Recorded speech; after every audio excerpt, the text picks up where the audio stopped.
What's up, everybody? My name is Shannon, and I am still waiting for my satyr, and today we are talking about Wild Magic by Tamra Pierce. So this book was recommended to me by a friend of mine, and just a heads up, if you ever want me to read a book, I will read it. If it is an audiobook, I will read it really quickly. If it's not, I don't know when I'll get to it, but I will read it, so I am always taking book recommendations.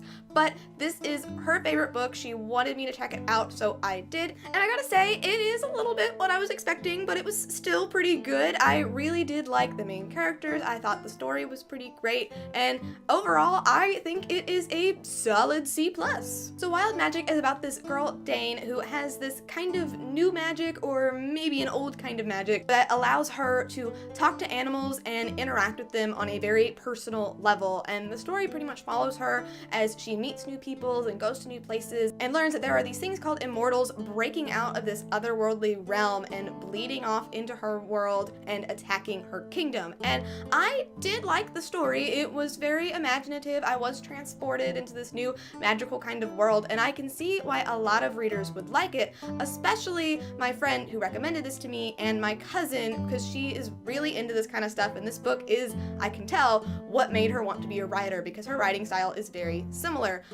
But I didn't like that this book seemed very limited by its genre. Now, it is kind of a kids' fantasy, but as we all know, there are things that fit into kids' fantasy that can be for everybody, and that's mainly, you know, a Harry Potter or Percy Jackson, and Wild Magic just really seems like it had so much potential and it could have been so much more, but because the character is so young, we kind of have to rely on the other characters around her and all of their experiences, and the plot itself is very simplistic, and if you think too hard on it, you can see where it's going, but the story itself for this book, not a lot happens except that we have to get Dane to meet like these people, and we teach her this kind of magic, and it's a lot of just like pulling Dane into these new experiences, and because of that, it wasn't as much fun to read as I think it could have been. So overall, yes, Wild Magic is only getting a C+,